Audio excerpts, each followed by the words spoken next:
Welcome, and thank you for joining us for today's Astrology Exchange with Monte Farber and William Stickevers for a discussion onto the American Pluto return and more. Take it away, gentlemen.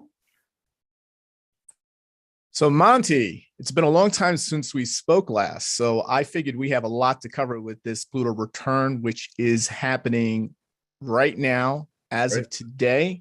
Yeah. 240 years we've waited for this. Right. I think it's 248 years to be precise, correct? Correct. Okay. So right here on what we're looking at here, just so we have a reference point for discussion, is this is the U.S. Independence Declaration chart. I'm using the Hancock ratification time of 2 p.m. I know other people use different charts, but this is based on Hancock's testimony in a written letter that it was signed and ratified by him in a fair copy document around 2 p.m. he writes, and that was discovered in 1940 and published in a biography. And so we're going to use that with a Scorpio rising. Interestingly enough, 4 degrees Scorpio rising, that gives us a 27 degrees 33-minute retrograde Pluto in Capricorn. And as of today, if we look at the transits, we see that Pluto is exactly conjuncting that point as of today, giving us our first U.S. Pluto return. Yes, and I've had a lot of people send me a meme that talks about how Rome fell when it had its first, and it didn't, as you well know, and as anyone who's a member of your Global Transformation Astrology website knows that it transformed, but it did not fall. Right. It became a republic, I think. Well, actually, what happened, it was a republic for about somewhere about 500 years. Right, and then it became the Caesars. And then it became the empire. Yeah. So It went from a republic to an empire during the time of the Pluto return for the Roman Republic. Right. The second. Yes, exactly. And then the second one where it went through. So if you take the time that it became an empire when Augustus takes power, Caesar Augustus. The best and one. Then, right. So that moment, and then the Pluto return occurred during the time of the onset of the crisis of the 3rd century. Right, when the Praetorian Guard wasn't guarding Caesar, they were killing Caesar. They were killing Caesars, and they were allowing generals, incompetent generals, to run the show. And it was it was a conspiracy of senators and the Praetorian Guard, which really acted like the CIA, NSA, essentially the emperor's security and intelligence complex, which basically colluded together along with some what we would call like Roman oligarchical elite folks, right? Behind the scenes that basically allowed the empire to go into a full near breakdown. Yes, that's true. But this time we have the internet, and this time we have electricity and a whole indoor and Bitcoin. Don't forget Bitcoin and Bitcoin and indoor plumbing. With those two things, you can rule the world. We can rule the world. Yeah. Right. So so that's it's very interesting when we look at it that the Roman Republic turned into an empire. And what's interesting, a lot of people don't realize this, is that Augustus said, I might be your emperor, but we are still a republic. And so he didn't call it the Roman Empire. Nobody said back then, if you interviewed anybody, is this the Roman Empire? And they would say, what are you talking about? This is the Roman Republic. So It always proclaimed itself as a republic, a democratic republic of elected leaders. Yeah, for sure. Right. But it was acting and behaving as an empire. Right. Which the United States has done for quite some time. Right. But we've never admitted that we're an empire either. Right. So the question becomes, do we become an empire, a full-blown empire where Luke joins Darth Vader, right, to overtake the emperor? Yeah. Right? Because Darth Vader couldn't do it alone. He needed Luke. That was the prophecy. Luke is we the people. Right. So that's the big question right now. And people, this certain segment of the US population, European population thinks everything is fine. What are you guys talking about? Right? Oh, yeah. Right. So we got Trump out of office. There's no problems. All of this is settled. The economy is good. Right. So you have a bifurcated society, like psychically split. And this is exactly what was happening on the onset of the crisis of the 3rd century, which not only infected Rome and caused it to nearly collapse, but infected all the other empires at that time globally, even China. Yeah, well, if you don't live on the border, you don't know the Visigoths are coming in. Right. Especially if the news is controlled, if the town criers only are saying what the government is telling them to say. Right. So it depends. But the thing is, with the internet, there's no excuse for people to say they don't know, because there's a lot of stuff that's being reported about what's going on, with everything, Mhm. and I always try and go, because right now it's the Pluto return, and Pluto rules Scorpio, and so it's one of the rulers of Scorpio, and the symbol for Scorpio is not just the scorpion, but it's the eagle and the snake. Correct. Sort of like the symbol of Mexico, actually, where the eagle is the highest flying bird. We have them here now in East Hampton. They fly so high you can barely see them as a dot in the sky. Right. And that's the kind of perspective you really need when Pluto is doing the thing. Because if you just take the snake's perspective, all you're going to see is feet and dirt. Right.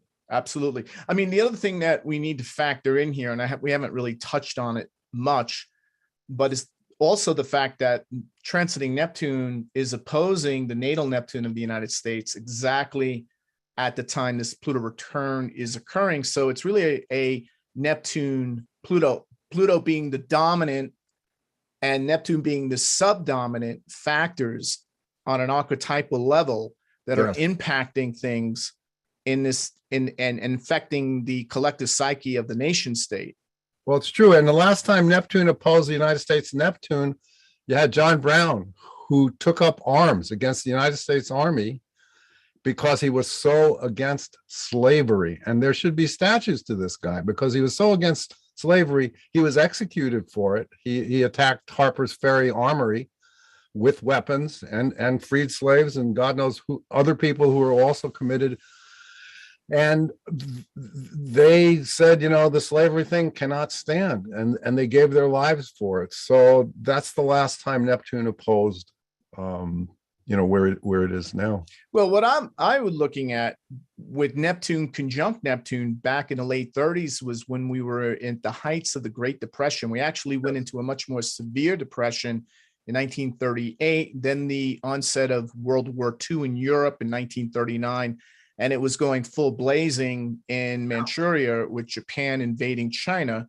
Yes. So we had that. Which the Chinese have never forgotten, by the way. Never forgotten. Right. Never, and never will.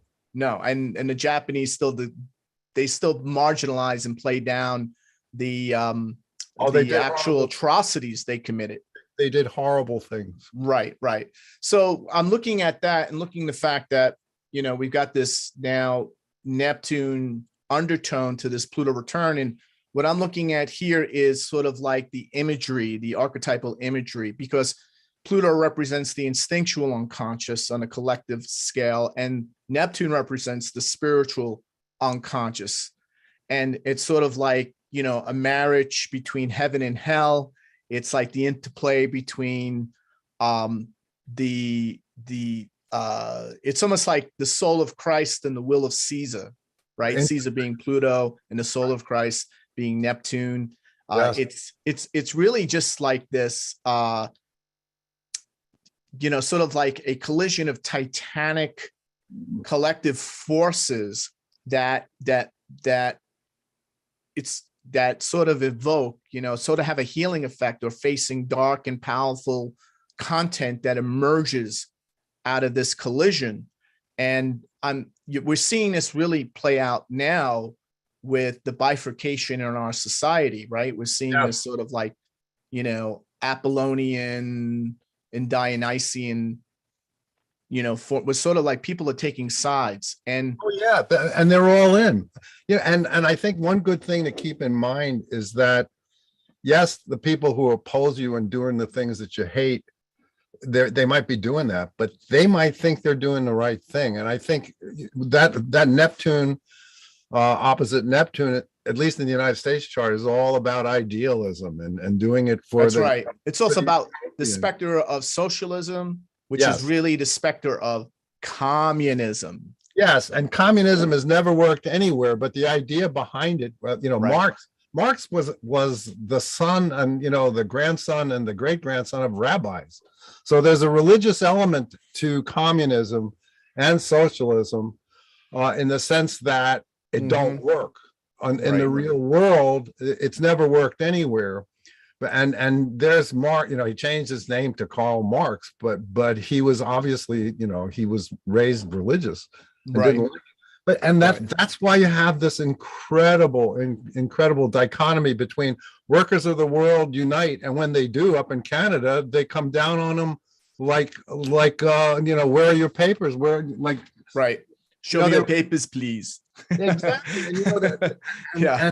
and, then they're using all these Goebbels tactics. Oh, you're waving Nazi flags. Right. They're waving Right. flags that said Trudeau Yes. is a Nazi. That's what they were Right. saying.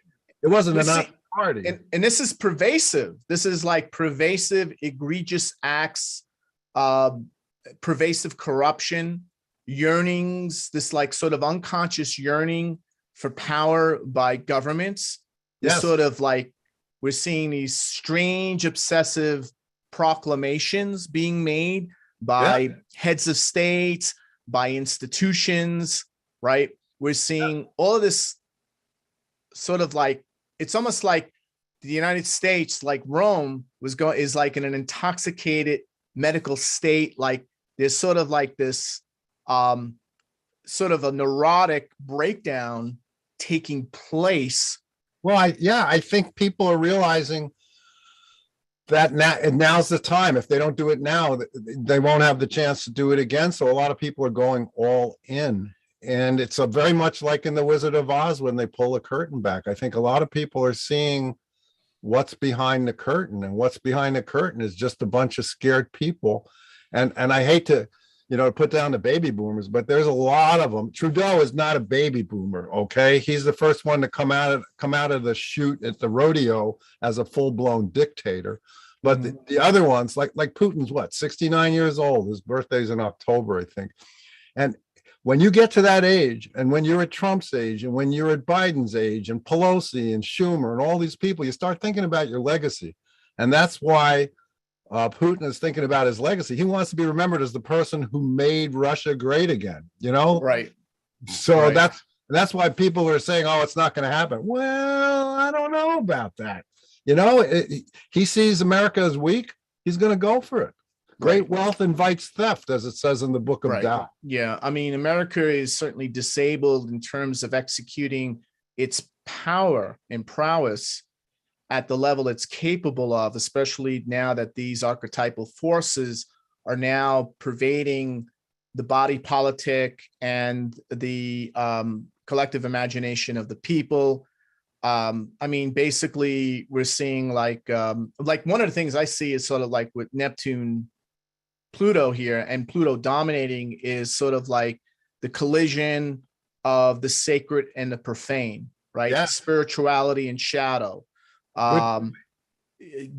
Basically, like the conflict between unity and sort of like themes of conflict, themes of unity, Neptune, and conflict between the higher and lower forces, or facets of human nature. So I'm seeing, it's sort of like, to me, like a death rebirth struggle, right? Well, that's Pluto. Pluto is the phoenix rising from the ashes. Right.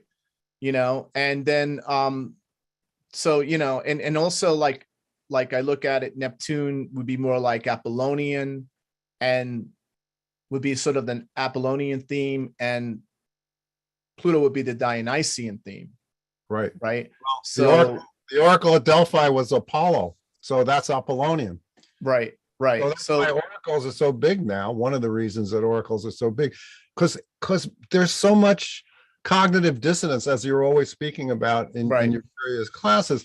I mean, you have workers of the world unite. You have nothing to lose but your chains. The minute they do, they stamp them as hard as they can. And it's the people who are normally socialist, communist leaning that are saying people who are fighting for freedom are bad.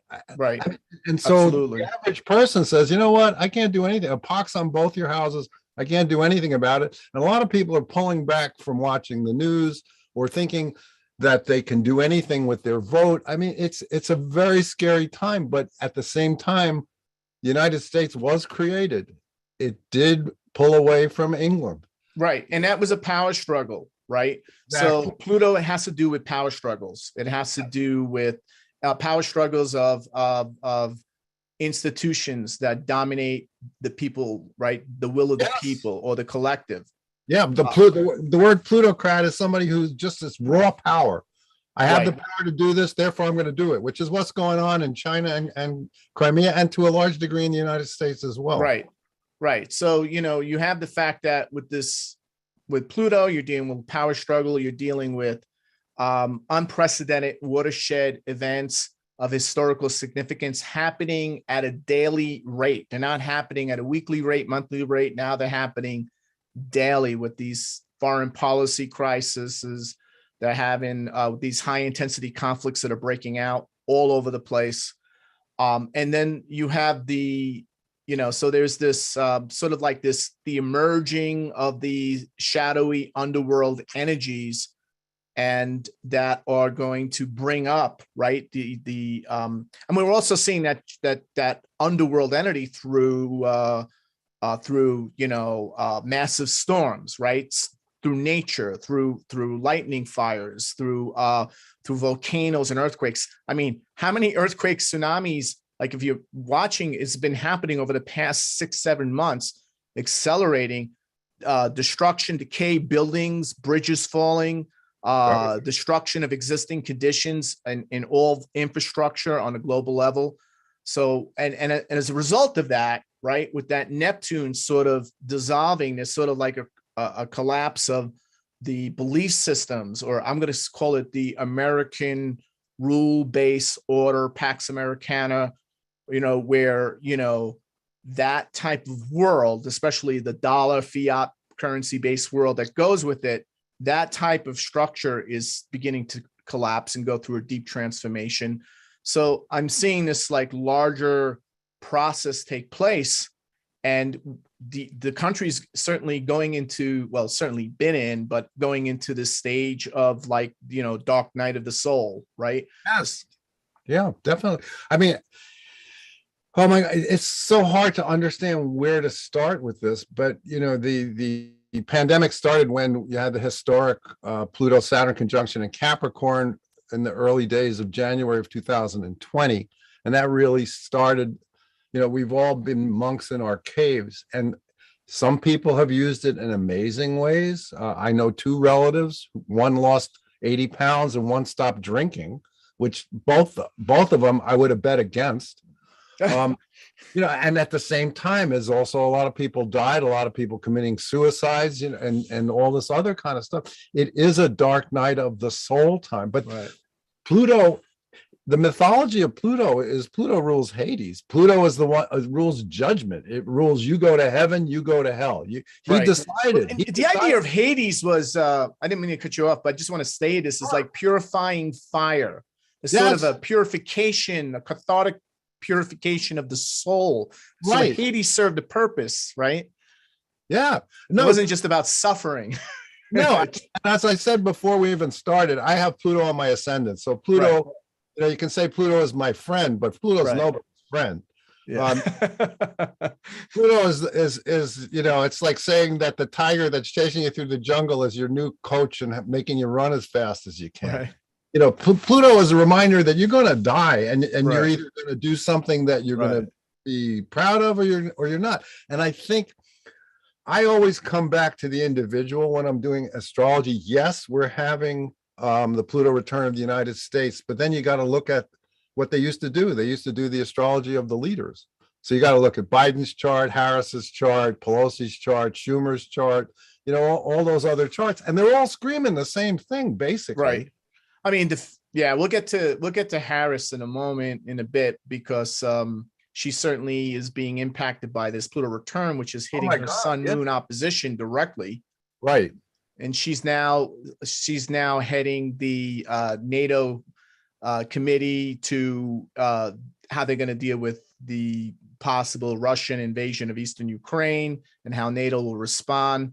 So, now she's sitting in for the president while the president stays home, right? Dealing with world leaders on probably one of the most pivotal foreign policy crises since the Cuban Missile Crisis.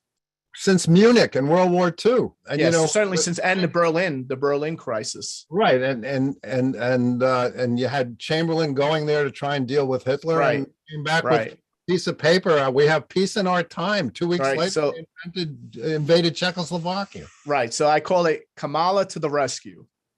Wow. Those are some words I never thought I'd hear, but Kamala to the rescue.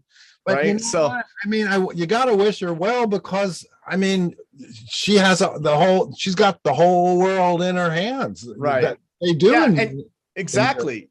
And the fact that she's getting directly hit by Pluto, which goes exact on her sun moon opposition. I'll show that in a minute.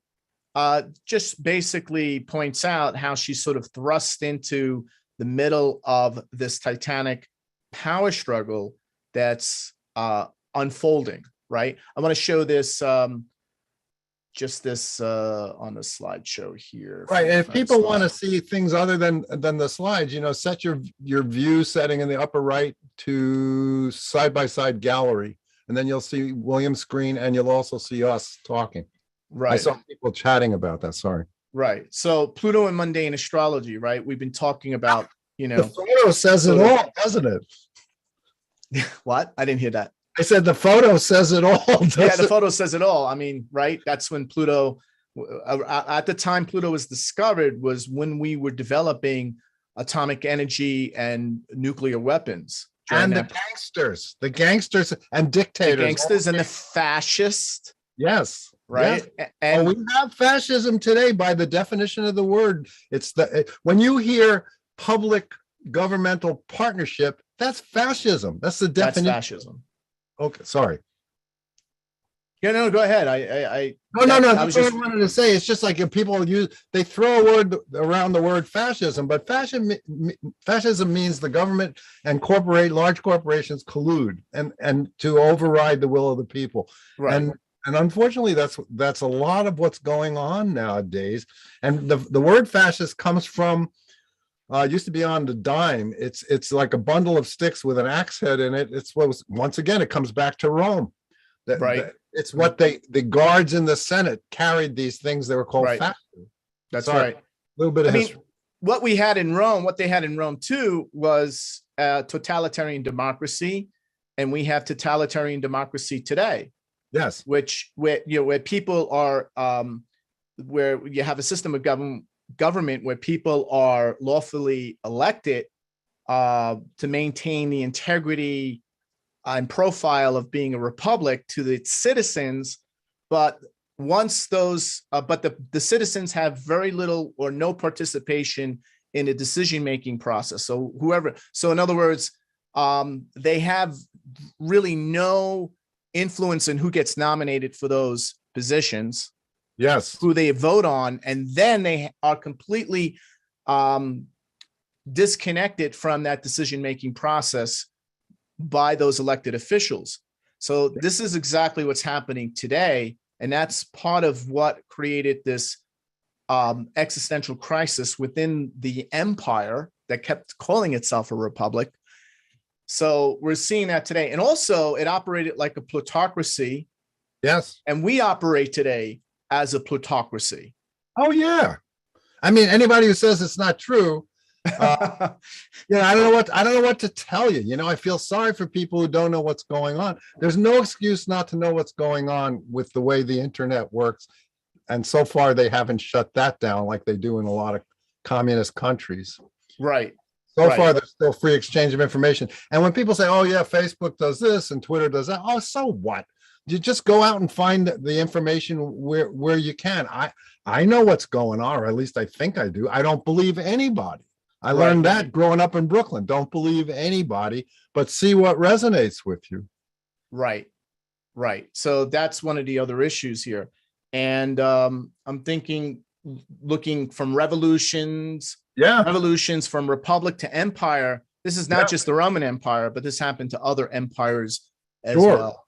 Sure. Well, you did that amazing chart. I don't know if you have that one to show, the chart of the empires and how long they lasted. And it was usually a Pluto return, like Syria, Assyria, all the other Syrias. Right. So the average empire lasts somewhere around 337 years, about 350 years on average. Right. They go into crisis, however, every 250 years. Correct. Yeah. And you know, people are like, oh, astrology, this, astrology, that. You just look at that chart of the Pluto return, man. And if that doesn't convince you about the power, you know, the ancient Sumerians were not stupid. They invented so much stuff, including beer. That might impress a lot of people. High-rise buildings, judges, dance, ballet, all this stuff they invented, and they were into astrology. And because they noticed, you know, it's star logic. Astro is star, logi is logos, logic. Right.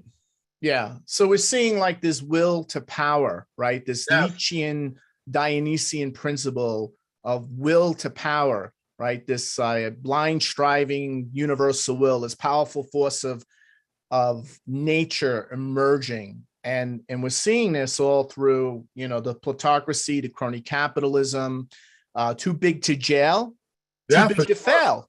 Yeah. Prince Andrew, too big to jail. That's if that person hadn't taken the money, you know, she should have took a lot more money than 10 million. She could have easily taken 100 million and they would have paid it without thinking twice.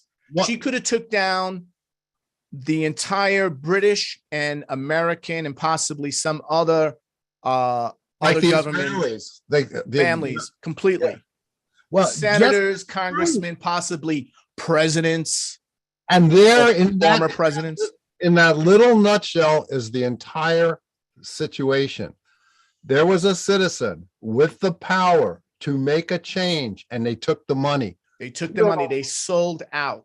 Exactly. And Pluto don't like that. I'll tell you that right now. I'm sure there's people that could say I sold out, but I don't think I certainly didn't do it consciously. I might have sold out in a different way. But when you have Pluto prominent in your chart, there's this little voice that says, you know, that's bullshit.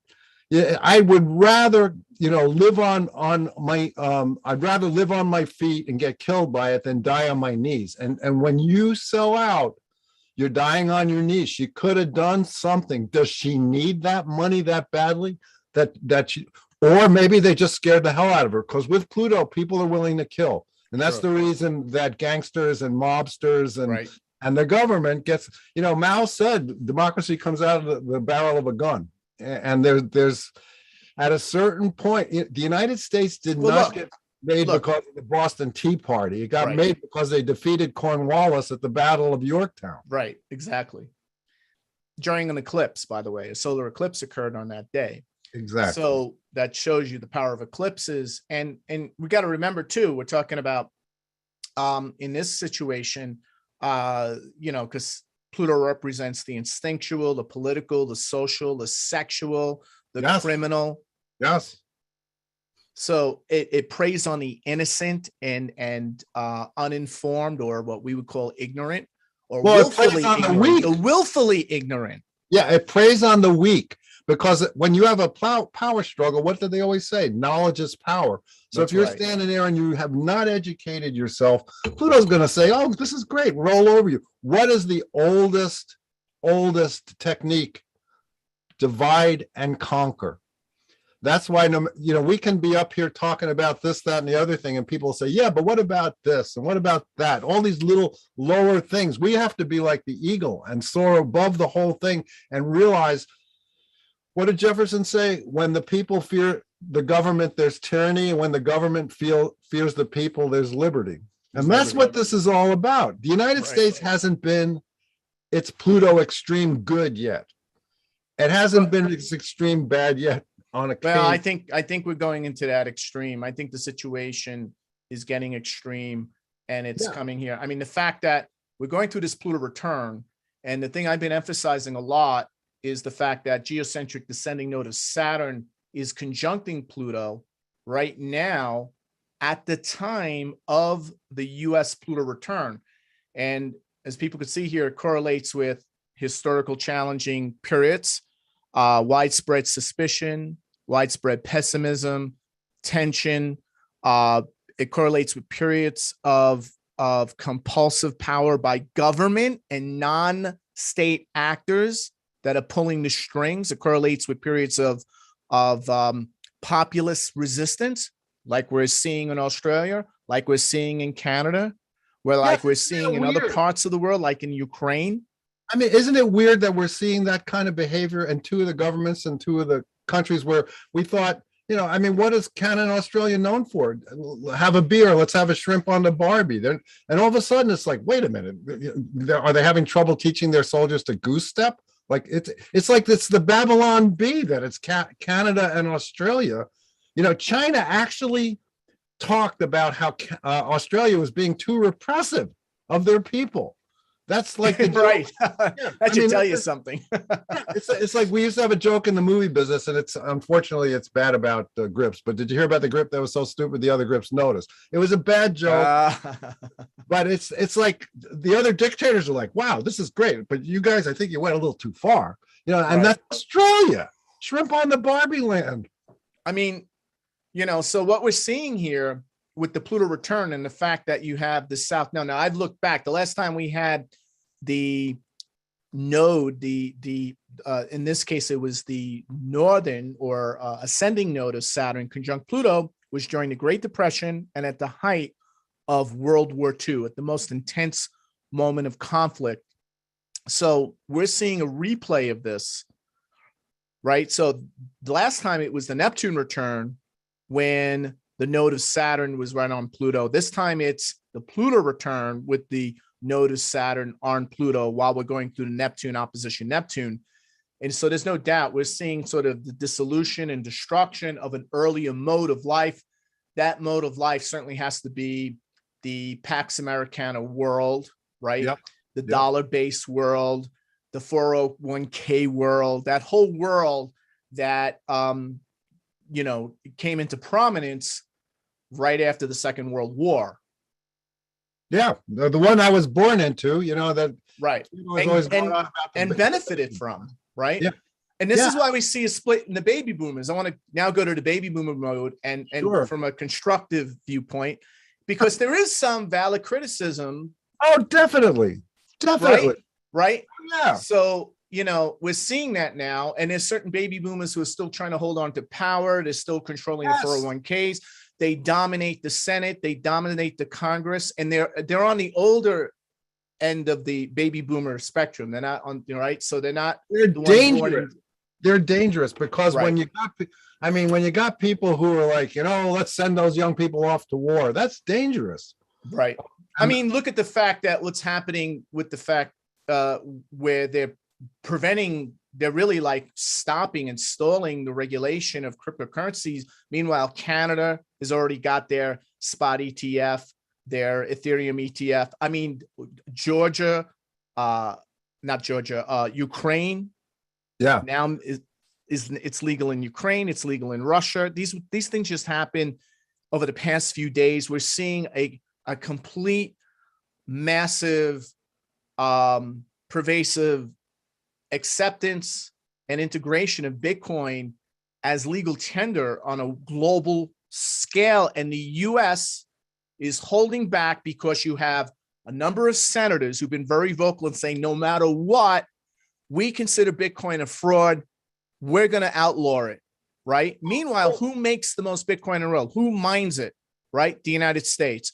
Yeah, right? but look at our president. Our president used to be called the senator from the MasterCard, because Delaware is where he was a senator from, and that's where MasterCard's banking is based. So it's an MBNA or something like that. Right. And meanwhile, Bitcoin transactions surpassed Visa just last week. Right. So, and the people that are complaining about Bitcoin, if you would have bought it at 30 and then it goes to 40 in a week, you could make $10,000. So let's let the people that are saying, well, it's not working. Right. Well, here's the interesting thing with Pluto, connecting the Pluto with the Bitcoin. By the way, Bitcoin is a Plutonian currency. If you look at the horoscope of Bitcoin, regardless of what time chart you use, at the day of its Genesis creation moment, it's a Sun Pluto cryptocurrency, right? It's a Sun Pluto entity. It's actually digital. It's actually digital property. So if you have for those of you who don't know astrology, if you have the Sun and Pluto in your chart conjunct, you're a person who likes to change people's minds. So Pluto at the very least. At the very least. So Pluto is here to change people's minds. And you're right, because the people in Georgia are buying Bitcoin there because they think the invasion's coming and they're getting their money out. That's right. In fact, right now what's happening is people in Ukraine I just got the numbers this morning based on the blockchain reports I get.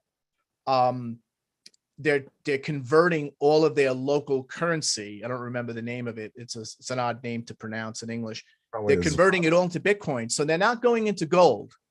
So that's very telling to me something's going on. They're saying, no, we're not going to get attacked, steady as it goes. Well, its population starting yesterday is moving massive amounts of money into Bitcoin.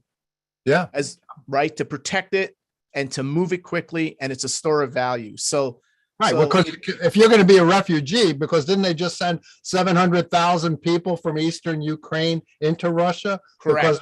Evacuate them. Selling. Right. And so if you don't want to be having gold bars in your clothes, it's a little easy to spot. Right. So we're seeing dangerous situations erupting and, like marked by these life and death urgency. And what are people doing? They're evacuating. They're moving their money into Bitcoin. They're not going into gold. They're going into Bitcoin. And we're also seeing that happen in Russia as well, because the Russian people, since Putin is likely to do something sooner rather than later, and they know these sanctions are coming. So what are they doing? Are they buying gold and silver? No, they're moving it into Bitcoin. Yes. And well, the thing with Bitcoin, someone just posted, but it's down 4% in the last 24 hours. Bitcoin has a churn like nobody's business. It just does. It just goes up and down. But on the whole, in the last couple of years, it's gone up so much. It's just unbelievable. It averages what, 200+% a year over the past 12 years. Right. Nothing comes close. People are pissed off when it doesn't go up to like 1 million or whatever. Well, that's just greedy entitlement Americans talking. It should be $1 million because I put the $10,000 into it, right?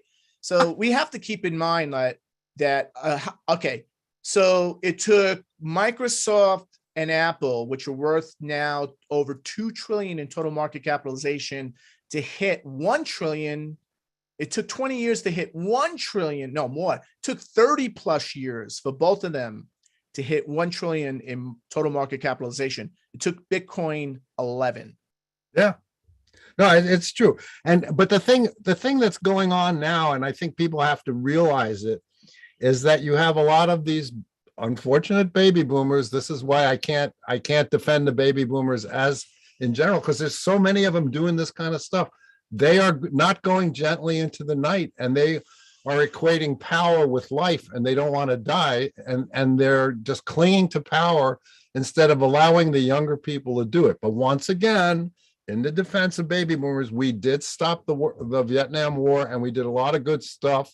And there's a lot of us like me and Amy and a lot of other people that I know who are doing a lot. We're trying our best to do it, but and who is the first dictator to come out of the chute at the rodeo, the political rodeo? Trudeau, who is certainly not, he's from the World Economic Forum. He's from that leadership council, young leaders, him and Angela Merkel, the New Zealand prime minister. All these people are graduates of the World Economic Forum out of Davos, and, Klaus Schwab and what all these stuff. They've been trained, and we all have to worry about this because they see the baby boomers and the older people as useless eaters. That's their word, not mine. Useless eaters.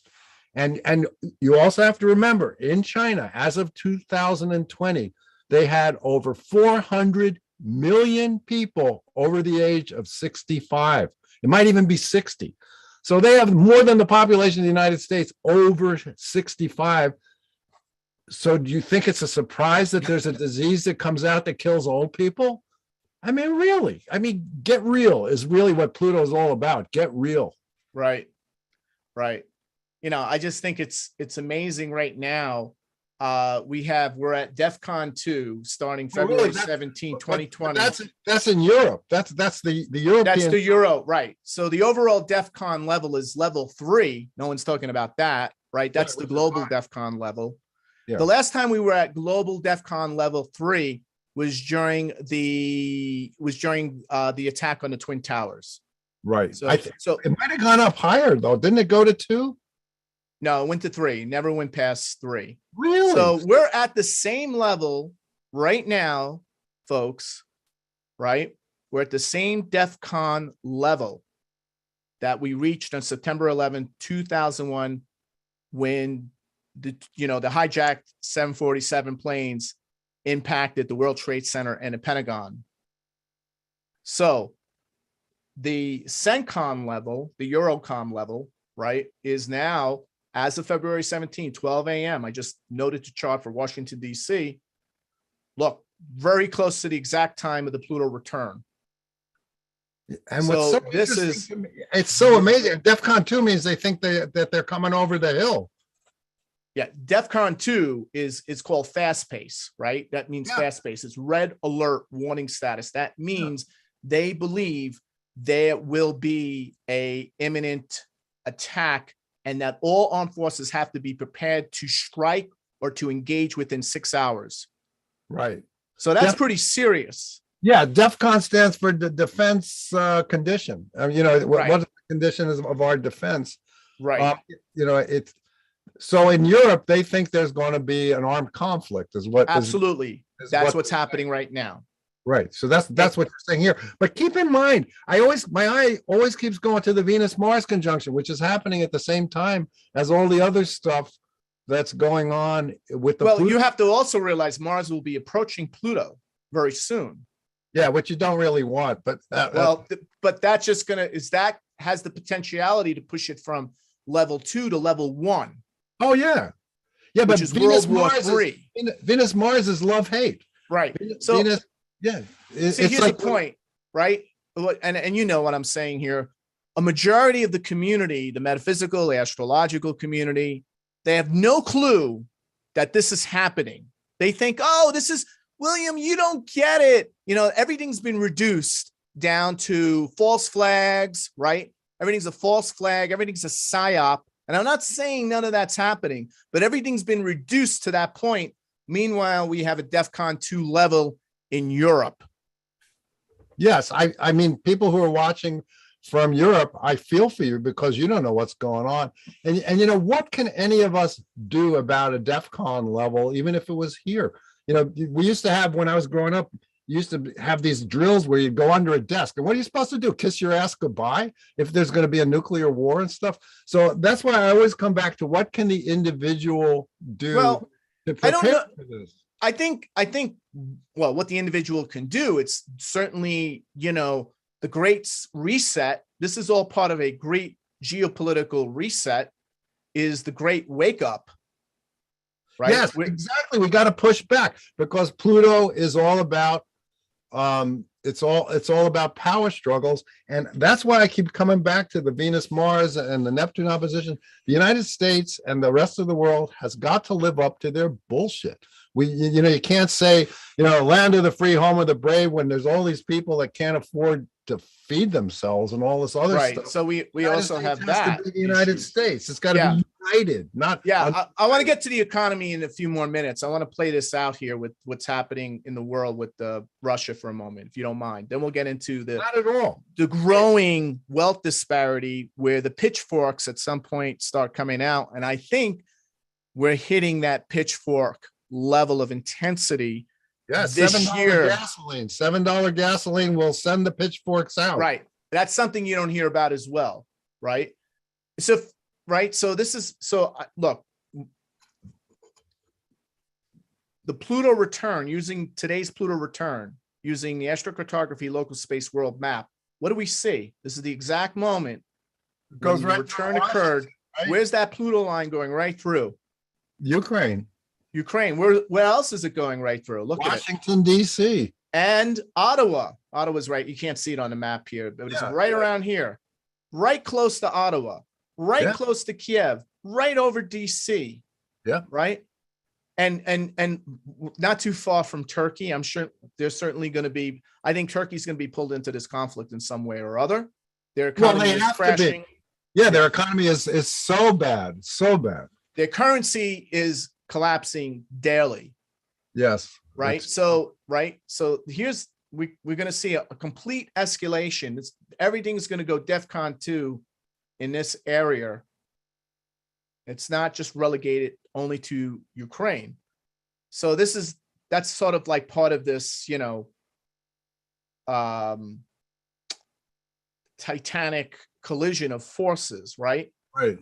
And so I think people are not seeing that. They're seeing it like just this is a one-off thing. This is like they're trying to get us into a war. And there's certainly truth to that. There's certainly truth that the deep state is pulling the strings, no doubt about that. And there's certainly a lot more going on. There's a certain level of intelligence and complexity going on that we're not in the know of. No doubt about that. However, the astrology is making it blatantly clear. Yes. No, I agree. And someone pointed out that line goes through New Mexico. The senator from New Mexico died recently, so that would account for, the new. Is that New Mexico? Yeah, that's New Mexico. Yeah, that's New Mexico. Yes, and so there's going to be a re-election, and then if somebody dies, and there's been a lot of people, unfortunately, in government died. Look, that's the border. What about the border crisis that Kamala 100%, Harris, 100%. our great vice president, right? Yes. Yeah. So look at the border crisis. That's going to go parabolic this year. Well, yeah, yes, yeah, and the weirdest thing is that the people who have come into this country legally and illegally, from the southern border, they don't want the immigrants coming over, Right. because they're going to take their jobs. I mean, it always comes back to economics, which is why I think the $7 gas is going to send the pitchforks into the street. Right. So the veneer of civilization, right, is becoming thinner and thinner and thinner. Well, my friend Michelle Marie said that once they stopped enforcing the laws, civilization ended. And I think to a large degree, that's true. You mean that too we big see criminals. too big to jail? Exactly. Okay. All right. Okay, cool. Yeah. So we have that. And then let's continue on, because this eclipse, right, is going to be effective. We're going to get hit 2 other times. The third time will be in late December. Third time when we have the Pluto going back and forth, hitting a third time on the US Pluto, will be in late December. And what happens around that time? If you look at that time, you see that we have an eclipse, a very powerful partial solar eclipse in October, followed by a November 8th on election day in the United States, lunar eclipse. That's major. Very major. And what's interesting here is if you look at the eclipse path, Wow. right, it goes right over Russia, and here's the eclipse path. So it's actually, this is where the viewability of the eclipse. So there's the eclipse path, and the path of all the nations that can view it and will be impacted from that eclipse. And look here, if you take the chart of the eclipse, it goes right over where? Look where it's going right over. Here's the Pluto line. So you have the eclipse and you have the Pluto line of the exact moment of the eclipse going right through here in eastern Ukraine. Yeah, exactly. Which is where the fighting is going on. They shelled the minister the other day, the Right. general, all this other stuff. So now people would say, I also think that heralds the end of the EU. I think there's going to be a serious pressure for the EU to break up. oh, well, absolutely. We're looking at a political, social, humanitarian earthquake in Europe. And the reason I'm stating this is what we know, because, of our experience of how the future is informing the present, right? One thing we know about astrology and all psychic phenomena and remote viewing is the future is informing the present. What's happening in the second half of this year during the time of this eclipse, as we go into the third Pluto return. In other words, out of the three, it'll be the Pluto return in late December. So between October 22nd, November 8th, and December 28th, you're going to see this whole area light up.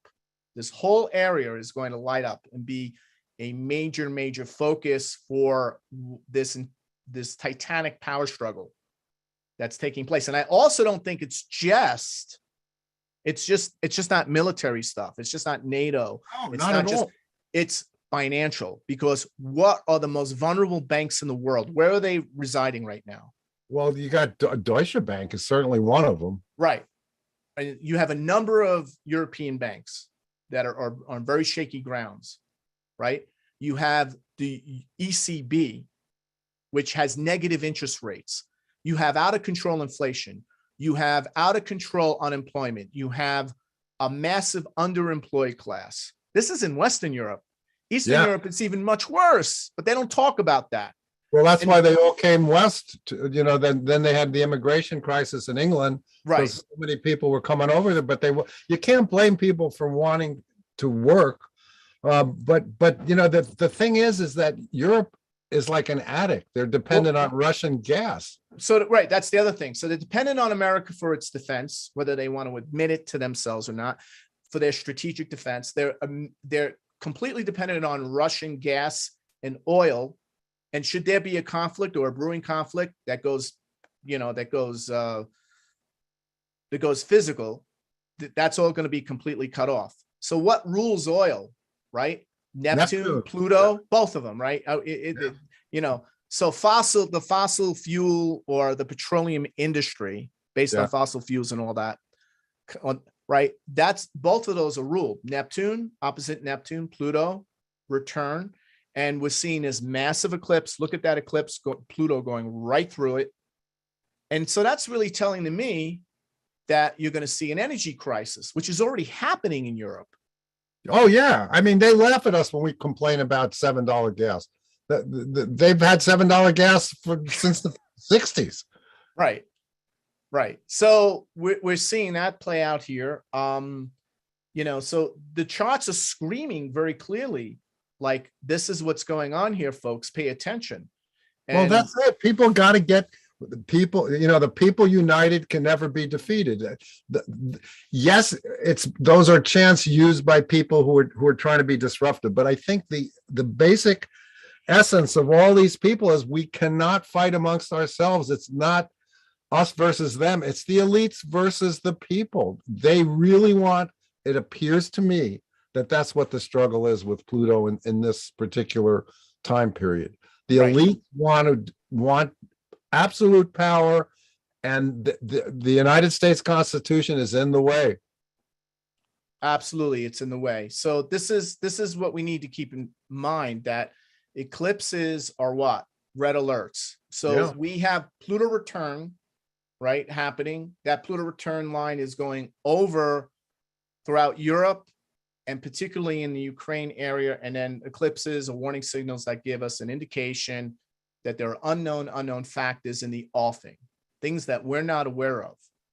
So we can't just say, oh, this is just false flag stuff, William. You're overreaching here. Back off. There's a de-escalation going on. You don't understand what's happening here. You got an Anglo-Saxon brain. You got to think from an Eastern European mind. And then you would know better. No. I don't need to. We don't need to, folks. We can see what is happening. All you got to know is a map of the area.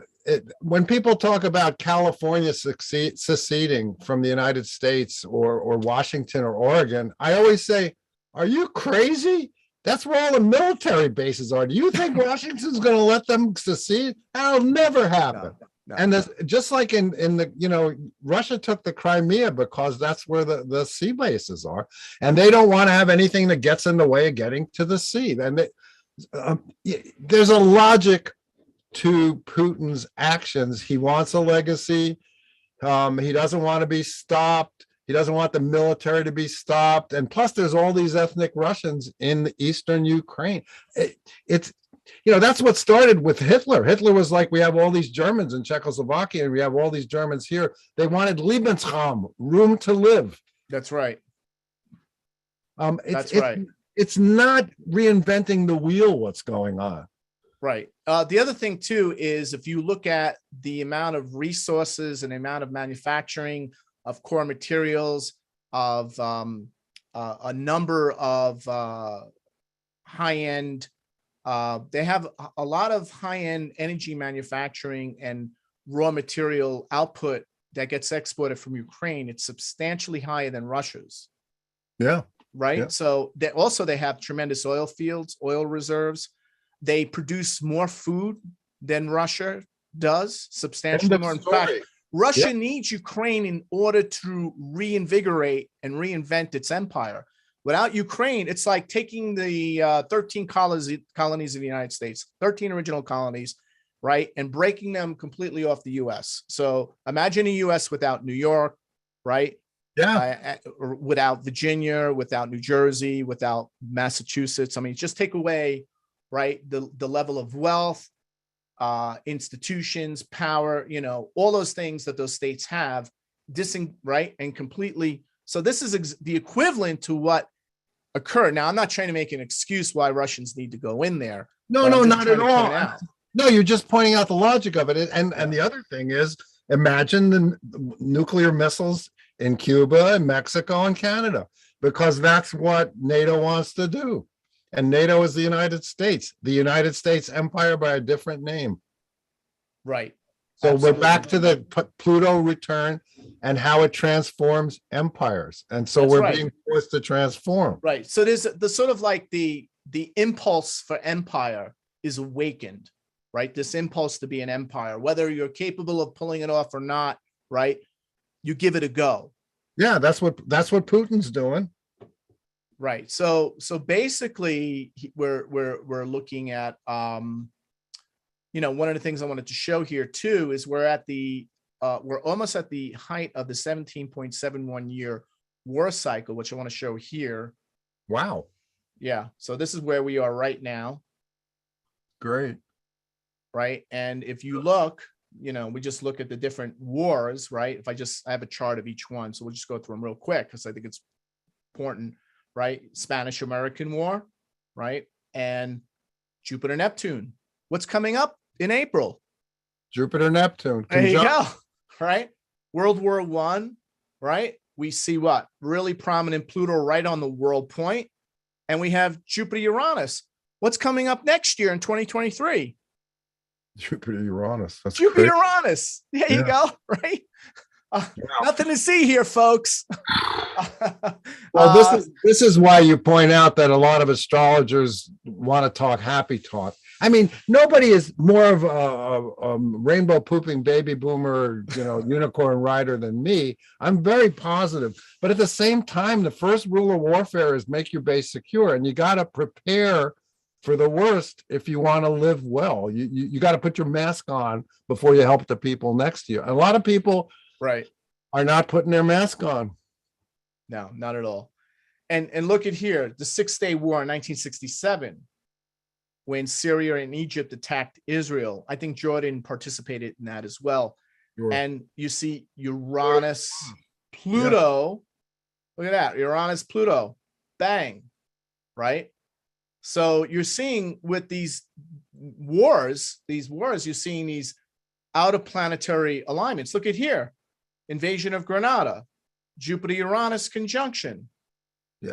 Yes. For those who don't know astrology, Uranus represents the energy that wants things to be new, exciting, and different and explosive. And if you resist it, it's like what makes a combustion engine go. And Jupiter is expansion. So expanded explosion is what Jupiter-Uranus would keyword out as. And so if you don't have a positive channel for that, you have problems. Absolutely. Yeah. Very well stated. So the Jupiter-Neptune conjunction is very tight at the time of this April 30th, 2022 eclipse. And you could see the correlations. People say, oh, Jupiter-Neptune, that's rose-colored glasses. Everything's cool, you know, blissful, mystical, evolutionary spiritual transcendence, right?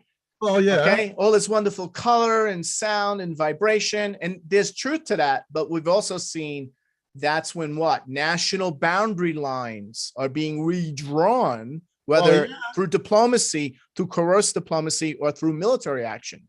Well, you're right, because when the 6-Day War was happening, the 60s were happening in the United States. You know, it was, what was it, 67? So you're talking about the Woodstock generation was assembled.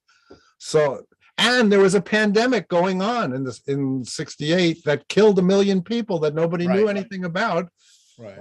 You see, that's why I'm always telling people, when you look at astrology, I'm not telling you because you know, everything has a spectrum, even though it sounds like what we're saying here, that things are really bad. At this, people made money during the Depression. There are ways that you can protect yourself from the coming problems. And I think that's something that we as astrologers owe to our clients and to the people that follow us on social media, to try and help them do that. Right. I think the problem is people just revert to watching more CNN and Fox News as a way to get help. And that is not going to cut it this time, folks. I haven't watched them in a year. Right. After the election, I stopped watching all those people because they're just, you know what, it's like what it's like watching squirrels run around in your yard. What, right? You know that they're running around. What good does it do you? What bad does it do you? Right. I want people to say, this is what you can do to protect yourself and have a good life and protect the people you care about, your animals and all this other stuff. Right. Yeah, we get, you know, people are asking questions here and there. Right. Yeah. You know, the other thing too is we also have to factor in something that's not particularly Western astrological, but it is astrological nonetheless. And that would have to do with the year of the tiger, right? Yeah. The year, we are in the year of the tiger, the water tiger. And historically, those are very, very active, almost extremely volatile years, both politically and with markets.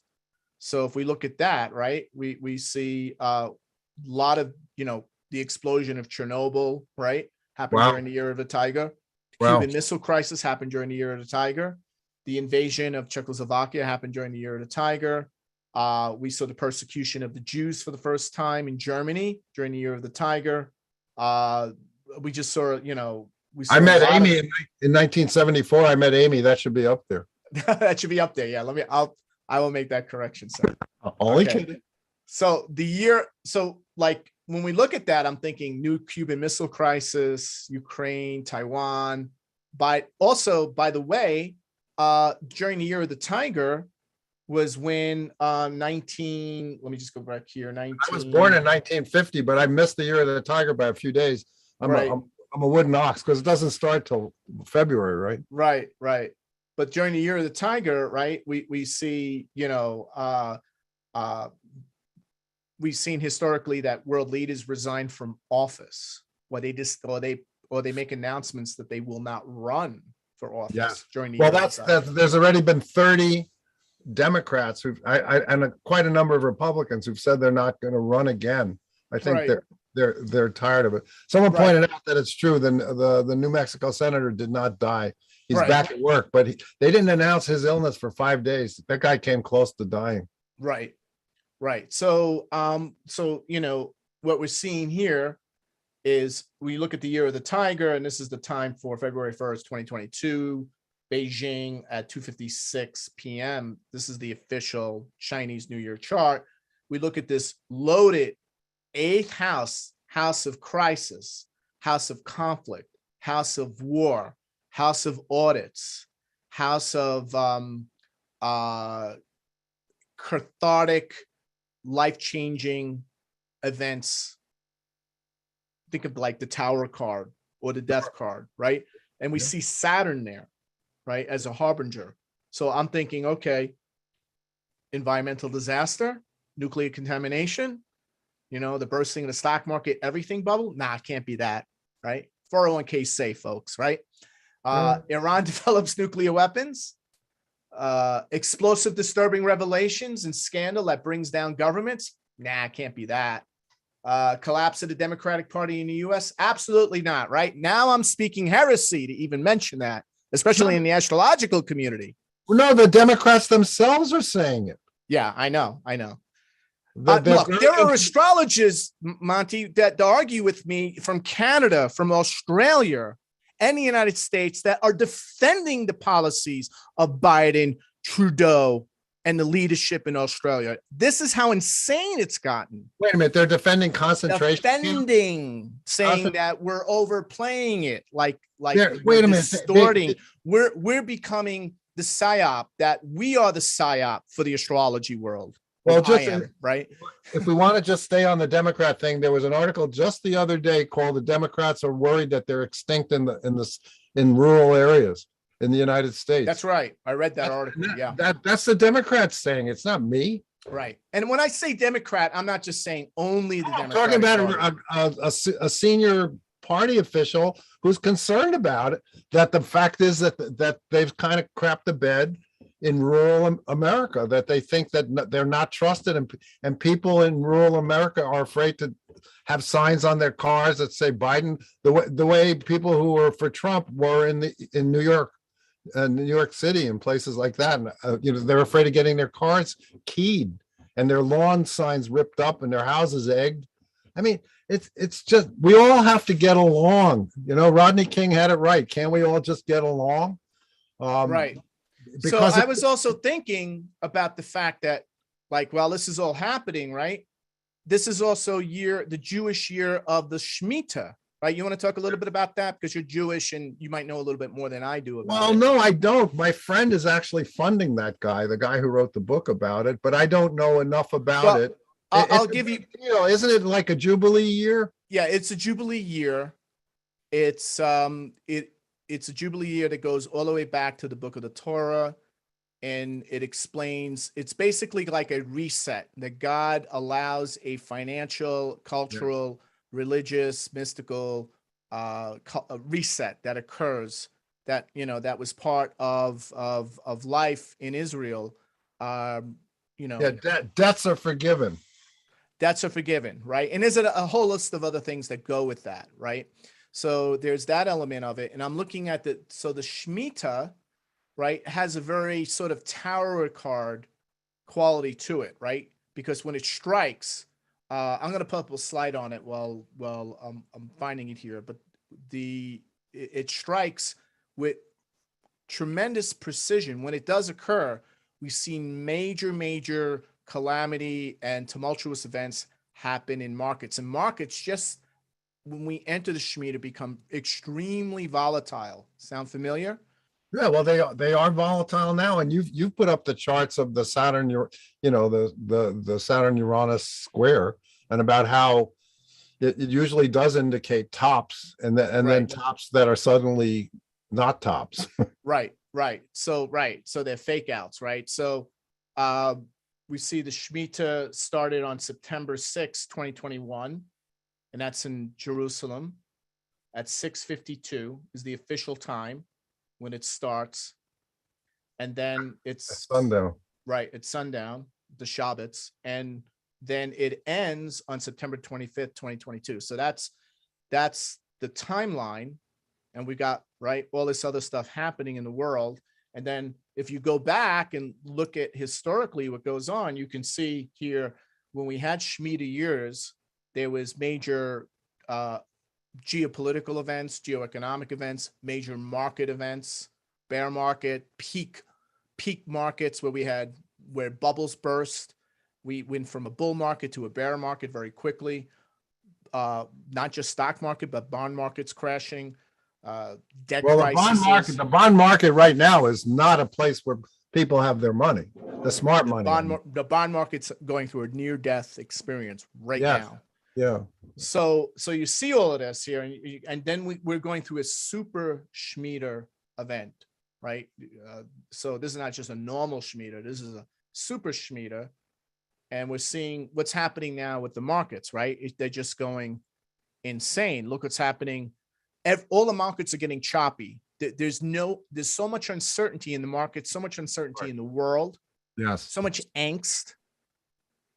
And the Shemitah period is when God wants what? A reset, a clearing of all the debts, complete repudiation, liquidation. Yes, and in on a personal level, this means people have to forgive, and they have to not hate other people who don't think the way they do. You can really see this happening. I'm from a police family, and when I see what the Australian and the Canadian police are doing, and even the police in New York, which is where my family were policemen, it's a shame. It's a shanda, if you want to keep the Hebrew theme going, the Jewish theme, that we have to not look at other people as other. We have to love one another. I know, and that's the Neptune goodest, the rose-colored glasses. The rose-colored glasses is actually quite powerful in dealing with the oligarchs who are trying to control us. We have to stand together, and I don't know, maybe we'll have to get the pitchforks and the torches out like in the Frankenstein movie, but we have to stand together. We can't all fight amongst ourselves for the crumbs. I'm sorry, that's just my personal opinion. Right. No, I hear you. I hear you. It has to be said. It definitely has to be said. I also want to now show the Kamala Harris, since we brought her up earlier, and I have her chart. Yeah. I'll bring it up here. Let me just. Well, I wish her well. I mean, she's been, some people have greatness thrust upon them. She has certainly had greatness thrust upon, considering that she couldn't get 2% during the Democratic nominating process. If you didn't get 2%, you couldn't be on the debate stage. Our friend Marianne Williamson got more votes than she did. Right. And Kamala's the vice president, so she's obviously got something going on in her chart where she's the vice president. Well, here's the thing. Transiting Pluto as of today is making a direct hit to her sun at 27 degrees of Libra and her moon at 28 degrees of Aries. So you could see that sun moon opposition being hit by Pluto directly straight on. Wow. Yeah. Wow. And now she's put into prominence. She's been put into prominence since last year. And now she's leading this emergency meeting, this DEFCON 2 level emergency meeting in Munich, trying to negotiate a diplomatic solution to the brewing crisis in Ukraine. Wow. That's incredible. And plus the sun's on her midheaven. Right. As of today, right now. So you could see things coming to an end. Look at the fact that Jupiter, Neptune will be conjuncting in April and will be making a direct hit on her stellium in Virgo. Well, do you think it's possible she'll rise to the occasion? Well, here's her black box. What do you think? Doesn't look too great. No. Though I have to say, I've never seen a black box as bad as the one you posted about Canada. I mean, really, that's pretty bad. I mean, the U.S. is actually worse. Really? Yeah, comparatively, yeah. You mean it's like total Plutonian underground? Because, that's right. Wow.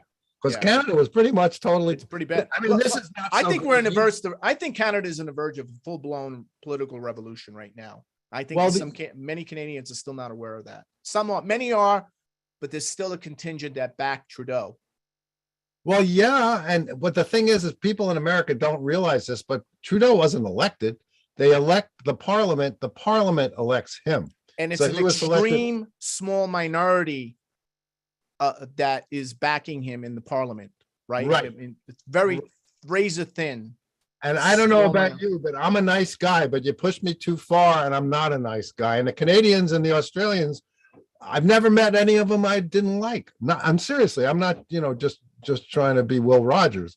I never met a Canadian or an Australian I didn't like, but I have a feeling they've been pushed to their limit. And you never know what happens when you push someone into a corner. I believe they're going into full-blown political revolution sooner rather than later. I think things are going to go from bad to worse, especially this week. I'm not just saying because I've looked at this and I'm getting a lot more intelligence reports from many of my clients and friends who are on the ground there. and giving me Well, yeah, because information that that's not getting in the news. Very disturbing information. well, in Australia they used LRAD, and I mean we have that here, the sound weapons, and they cook people's skin and they cook them from the inside. Right. If that was my sister or my mother or my friend or me, oh my God, then Pluto is action that transpires beneath the surface.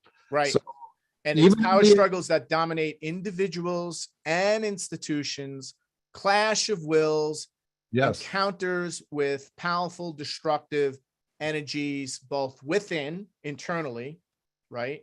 And Yes. without. So we have internal existential crises happening within nation states and external existential crises happening with foreign policy crises that usually require a high level of political skill to prevent them going into a full-blown military conflict. And the question I have looking at Kamala Harris's chart, has she Oh my God. shown any true high-level political showmanship or statementship?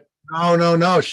But check this out in the chart you put up. The good time for her was last year, and they were mocking her relentlessly last year. So you're saying that this year, 2022, and the rest is going to be worse. Yeah. I don't mean you. I mean the No, computers. I know what you meant. Yeah, absolutely. Yeah. So look, she is, she's going to be Queen Pluto for this crisis, for what we're going into. She's going to be the focus more so in some weird and strange way that we can't see now as we go deeper into this year than Biden will be Wow. in terms of the role she'll play. Well, she's already. I mean, she is in Munich right now. Right. It's weird. That's my point. She's meeting with the world leaders, with the generals, all the heads of NATO, and she's providing them vision, leadership, right, and trying to present a front to Putin. I don't think he's very intimidated, by the way, by this. Oh no, So- he's not intimidated by anybody. Right. I don't know So- if anybody knows any Russians, but they don't get intimidated very easily. Well, I'm just saying that, like, I don't think Putin. I mean, I think it'd be a different story if it was other people going over there. I don't think Well, there's the- anyone in the Biden administration he's intimidated by. Let's just put it that way. Well, that's unfortunately the truth. And anybody who has, I used to be a bodyguard and I grew up in Brooklyn during the gang wars. If people that you're up against sense weakness, they attack. Right. It's just like in the jungle. What animal does a predator kill? It kills what's afraid of them. Right. That's why if you have a pet in the wild, if you look directly at an animal, that's an aggressive act. Right. So if Russia isn't afraid, and if Europe is totally dependent on their gas, they're going to get away with whatever they can get away with, since Putin is 69 years old and wants to have a legacy of the man who made Russia great again. Right. It's not a surprise. It's not rocket science. You don't even need astrology. True. Soylent Green. Oh no. Oh no. They know, but don't worry, because everything is fine and there's absolutely nothing to see here. Oh So this is the no. collective cognitive dissonance, and I believe no.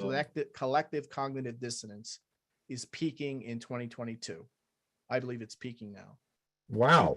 Right. With people, they don't realize that everything they built their lives on is under threat now. There's a potential existential threat within the markets, within the fiat fractional reserve banking system, fiat-based currency and fractional reserve banking system.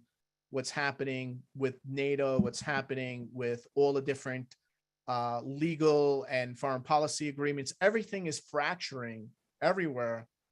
And the fact that we have out of control, raging inflation, that the Fed still hasn't pulled the trigger on anything, because they know what? They know if they do it, Yeah, if they raise interest rates, there's going to be a lot of trouble. there's going to be a collapse in the markets. And Yeah. it will still not even stop the inflation, because even if they raised it 1.5%, 2%, it will have no dent on the inflation, because Right. And for those of you who are young and haven't seen, your bank account, you get what, 30.35% interest on a bank account now. During the gas crisis in the 70s, it was 12%. People were getting 12% interest on their money in the banks. Things can change. Things can change really, really fast. But I mean, Soylent Green. Oh, Jesus. I hope not. So this is the combination, right? We're in the Matrix, The Lord of the Flies, A Handmaid's Tale, Animal Farm, Soylent Green, 1984, Fahrenheit 451, Brazil, the film, and Brave New World. If you take all of those and mesh different elements, we're like right in the center, right here. Oh my God. But Pluto also rules heroes who make a last stand, like the 300 in the 300 in who fought Xerxes. Right, Xerxes. Everybody knows about the Spartans. And they were like, the Russians are very close to the Spartans in the way they train. Their military. Well, yeah, I have been assessing their army is still no match for the American army, but the problem is the American army is not stationed in Ukraine. Well, not only that, but the Russians, remember how they fought the Battle of Stalingrad? They lost 2 million people in one battle because if you turned around and went back, you got shot. And a lot of those guys, those Russians fought with no weapons. They went against the Germans with no. The Russians are very, very tough. I know. I'm just saying that if it's a total all-out power struggle, the United States is the superior power on many different levels technologically.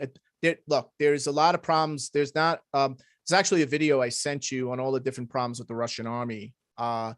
In terms of sustaining long-term strategic operations, they're not in any position, nor do they have the budget. They don't even have a budget to even fight in a war. And besides, look at the fact that air power, right? America dominates the skies. Whoever dominates the skies and space controls the land and the seas. So there's but we were defeated by the Viet Cong. No, we weren't, but we didn't lose. But Monte, we didn't lose any. Look, yes, we didn't lose any major battles. If you look up all the major battles in Vietnam, we didn't lose one. You're absolutely right. Zero. The Vietnam War was won on the streets by the baby boomers. If the baby boomers and Walter Cronkite hadn't have pointed out all the problems with Vietnam, the United States probably would have won. Yeah, I mean, we didn't militarily lose in the sense that we lost battles. No, we lost, just pulled out because we didn't want to deal with the losses.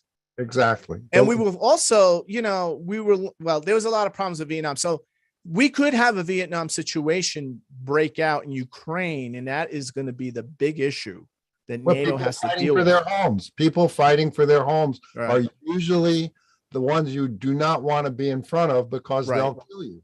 Because look, I mean, Pluto deals with what? Especially when you have Neptune thrown in, it correlates with looming crises that have been brewing for a long time in the making, and they escalate into explosive breaking points, ruptures, disputes, breakdowns, schisms, calamities, protracted crises. And that's what we're moving towards. And it's not just in Ukraine. No, it's not just in Canada. It's not just Australia. It's just not the COVID restrictions, folks. No, it's not. But Pluto also can rule, like I said, the 300 and heroes who make a stand. And I think that's why we were talking before about the woman who Prince Andrew, gave the money to. This time requires us to be heroes. That was what was going on in 1776. There were heroes. There were the founding fathers and mothers, the women and men of that time were amazing. And I think we have to make our stand.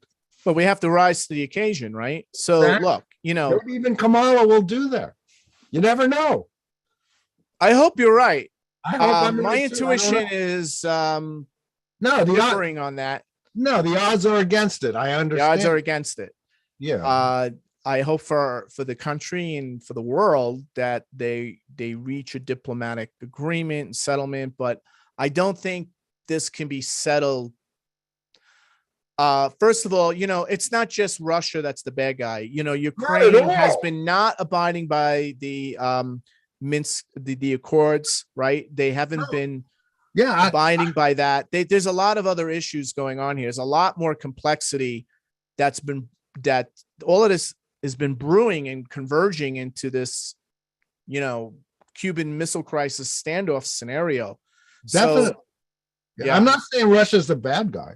I'm not saying that at all. I'm just, someone pointed this out. I mean, who wants the United States would not react well and didn't when they put nuclear missiles in Cuba, or if they were in Mexico, or if they were in Canada. I remember when it was reported that the Chinese army was training in Canada, people freaked out. I don't know if that's true. I don't think it turned out to be true, but that's another thing with the Neptune opposition. Nobody knows what's true. Nobody knows what's true. Well, that's what I mean about the disturbing revelations. What really is true is going to be so disturbing. Yeah. Right? When it's revealed that it will actually do two things. It'll awaken one segment of the population. The other segment will go into deeper cognitive dissonance. And unfortunately, majority of the people in the metaphysical world, or astrologers, for instance, tend to take that side of going deeper into the dissonance, the cognitive dissonance, The blue in pill. terms of reducing everything to saying this is a black op project. This is black op. We're being fooled. Yeah, this is, so we're gonna have like two different types of responses here, and I don't know. Can the system correct itself through government intervention? I don't think so.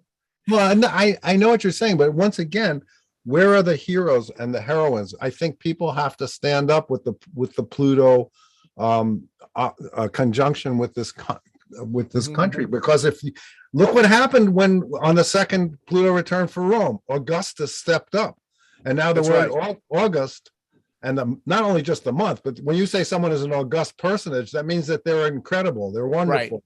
Right. He was amazing as supreme, right? So, there's a reason they say supreme commander. He's just not another guy. Right, exactly. And he was, and anyone who's watched the TV series Rome, remember he started out as this young guy who was Caesar's nephew, I think. Or exactly. related. He's an adopted, who became an adopted son. Right, and he knew that Caesar was epileptic and all this other. Caesar had issues. Yeah, well, he was the Caesarian, right? The word Caesarian. But he wasn't emperor. See, a lot of people think Caesar was emperor. He was never achieved emperor. No, but he crossed the Rubicon, and when he brought his army across the Rubicon, that's where that expression comes from. Rome was as if no one was allowed to bring the army into the city, and he did. That was the moment of the Roman Republic Pluto return. The moment he crossed the Rubicon, we have that date. We actually have the time that was noted. Historical accuracy is pretty high on that. That was the time the Pluto return occurred for the Roman Republic, which caused this internal power struggle, civil war, right? The triumvirate resulted. And they stabbed him. And so you see, once again, we have the spectrum. And they killed him, right? They killed the assassination. That was the beginning of the assassination. Right. But once again, they thought some of them thought they were doing the right thing. They were trying to be heroes by killing him because they thought he was trying to become too powerful. Most of them were probably venal creeps that deserve to die themselves. But the very thing they were too worried about actually did happen. Yeah. Right. Yeah. So, because Octavian, right? He's plotting and planning. He sees what's going on and he takes over. And he's a great leader. He's considered one of the greatest leaders in the history of mankind. And he's not just the greatest Roman emperor. There was other great Roman emperors we know, but he's considered the greatest in terms of what he achieved in his lifetime. So he wasn't just another guy. There's a reason they called him, his title became Augustus, Octavian, Caesar, right? Right, exactly. And he but that's what I'm saying. At this time with the Pluto return, we're all being called on to be founding fathers and mothers and to stand up. I mean, the Wall Street Journal today has an article that governments are realizing that people have been killed by the vaccines.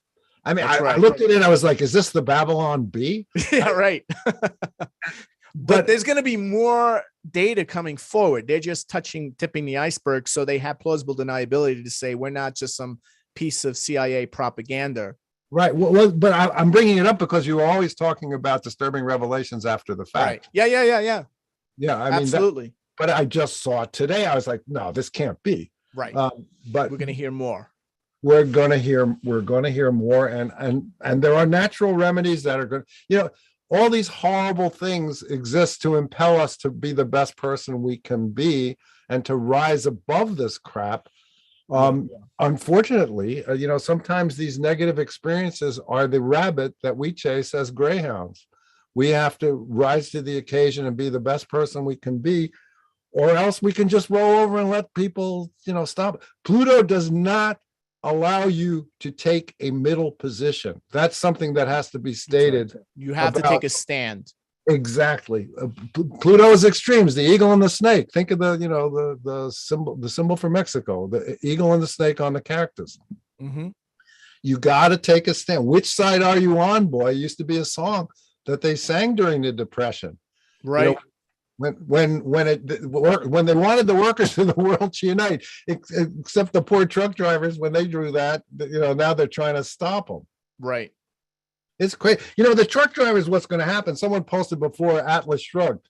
Atlas Shrugged is a book that talks about when the people who make things and do things and get everything done just say, you know what, fuck it, I'm going fishing. And I think that's what's going to happen with the truckers. They're going to park their trucks. Nothing's going to get delivered.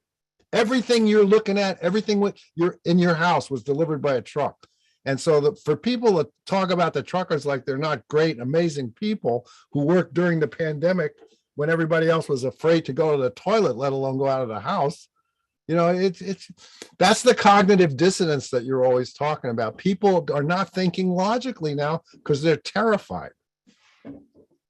They're terrified. I mean, you have Joy Behar who insists that she's going to continue to wear a mask, not only outside, but inside her own home, right? So there's people who actually, right, believe. Oh my God, when I'm driving, I see people on bicycles wearing masks. And I'm like, are you trying to kill yourself? What does that do to you? And I see people driving in cars by themselves wearing masks. Yeah. Okay, so maybe you're going from one place to the other. You don't want to take it off. You're lazy, but that's crazy talk. Yeah. So this is cognitive dissonance at work. You see it with what's happening still, where people insist they're defying the CDC and saying, no, we're still in an emergency. We need to be locked down. We need to be wearing masks indoors. We need to be giving vaccination to infants, which is going to become mandatory soon based on the new proclamation that Biden will be enforcing for an annual mandatory vaccination. I would do anything rather than vaccinate a child. No, this is mandatory for the entire country, including children. That's going to be proclamated very soon. And that came from the head of the FDA. Well, that's my line in the sand. I mean, I don't want. Right. So that's the line in the sand for me. Well, I've spent my entire life trying to be healthy. I'm 72. I'm really healthy. I don't want someone else making my health decisions. But this is the Canadian black box. Look at it. It looks like roots in a forest. Right. And the best is yet to come in March. So we're still early in this crisis. This is just brewing. Good Lord. Well, there's a lot of hunting rifles in Canada. And in Australia. Right. I mean, when you have a situation where the Ottawa police begin making widespread arrests without bond or bail to squash freedom convoys of unlawful demonstration, and you see the black box, and then you note here, look at that solar arc Saturn Pluto right on the ascendant descendant axis. And it's been in effect since late 2021. That is fucked up. And it'll continue all the way into 2023. So I think we're seeing social revolution breaking out. In with some of the nicest people in the world. I was so surprised to see this kind of stuff going on with Canada and Australia. But that black box is incontrovertible.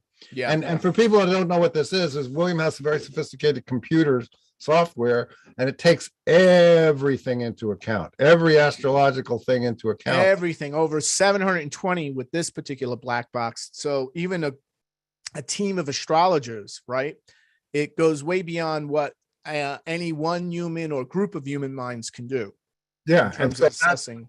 when you look at it planetary like intensity. that, it says basically things are going to be really, really screwed up. Right.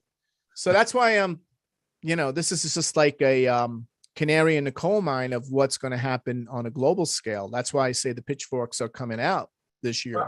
I personally, and this is not just unicorn poop, I do not think there's going to be mandatory vaccinations in the United States. Oh, And I don't think so either, but I think there's going to be a big fight. And I know that Biden plans on rescinding the COVID national emergency executive order on the 29th of. no, he extended it. He just Oh, extended he it. just extended it? Yeah, he just extended it. I didn't hear about that. It happened today? Happened yesterday. Wow. Yeah, I know. It's really screwed up. He notified Pelosi, He's which is extended it. he extended it. Yes. So that means yeah, he's got some okay. stuff. So what I heard was he was going to rescind it, but then enforce an annual vaccination that will be mandatory. No, it's the trucks coming to Washington, D.C. he's worried about. So he extended it. Well, now he's going to have trucks for sure. Oh, yeah. I don't know about you, but I used to work in the film business, and my best friends in the movie business were the Teamsters, and you don't want to mess around with those people. And you just don't. Let me put it that way. And they're the nicest, funniest people on the set. Right. You don't want to antagonize them because, face it, those are the people that have a hand in feeding you. Right. They can just say, okay, I'm parking my truck. And that's the end of it. I don't even know why they even go anyplace. Well, if they just, in France, they have general strikes about nothing. So I don't know why we never have that in the United States anymore, but. Yeah. I mean, so the situation in Canada is dire. That's dire. That's a dire. Wait a minute. Are you saying the United States black box is worse than that? Yes, it is. It's worse. Jesus Christ. Yeah. I don't even know. That's why I think we have a potentially borderline explosive situations brewing everywhere. And, we talked about the great rhinos, right? Yeah. Known factors that are extremely problematic going into critical crisis mode, but we ignore them, we marginalize them, we completely go into total cognitive dissonance about them. Right. And then we also have an emerging black swan scenario, which is unknown factors that are in the offing, that are in the collective. And that's what Pluto represents. Both Pluto and Neptune. Yes. Black swan. So I'm expecting a big black swan event, or different types of, like, we'll have a geopolitical black swan event, a global macro financial black swan event, a social cultural black swan event, things like that happening, different parts of the world, different countries within this time frame that we're this yearly time frame. Certainly, what can we do about next year? Well, I think the thing we could do about it is not is realize that there's a reason why we're here, right? We're going to either be we're going to be a vehicle and voice of transformation, or we're going to be getting in the way of it. Right. Eldridge Cleaver said it best. He said, if you're not part of the solution, you're part of the problem. So I think that's the Pluto. The Pluto conjunction is, once again, I always come back to this. It's requiring us to be Pluto, to stand there and say, this will not stand. Right. Just look at what happened to Pluto. If you want, they said it wasn't a planet, but guess what? It's a planet again. Right. Exactly. Pluto was like, oh yeah, I'm not a planet. Well, fuck you. Guess what? I'm a planet. It didn't care that these astronomers and all these other people were saying, it's a ball of ice. They don't care. It's like Chiron. Chiron's a ball of ice, yet it seems to explain things that nothing else explains. Right. So, look, I think that one thing we have to come to terms with right now, I know 99% of the astrological community won't agree with this, but I believe I will be right on this, is that the United States is certainly under attack by fascist / Marxist, whatever you want to call them, globalists. And I believe a lot of the disturbing revelations coming out will point to that fact, right? And Biden is the perfect president, for playing that role, right? And it has nothing to do with what Armstrong's saying here. It's nothing to do with Trump versus Biden. Basically what he's saying is they got somebody in there that really would not be able to figure out left from right. This isn't even Biden's agenda in terms of what's happening economically, financially, politically, foreign policy wise, right? And he's saying, if you are lucky, if he even understands what's going on, right? It's the people behind him. And I believe that is the real core of the crisis. That's what the American people need to come to terms with. Yes. And when he says being orchestrated from Geneva, he's talking about the World Economic Forum with Correct. Klaus Schwab, and they are having their meeting, right? That's right. So this is why, like when I'm looking at eclipses and stuff like that, it's like, it's certainly auguring, revolution, right? Equality is, we're looking at this revolutionary period, because the portents indicate a cycle of endings rather than a continuation of more of the same. So Pluto is about the endings. So talk about the death card, because that really applies here. Well, the death card in the tarot, when you get it, and I always tell people I've gotten it 100 times, I'm still alive. I will die one day, but it represents the endings. If you get the death card, when you're saying, is he coming back or is she coming back? The answer is no. You got to clear things away. It's clearing away last year's growth in your garden to allow the new growth to come in. So that's the death card. It's like Pluto. It is very similar. Very similar, right?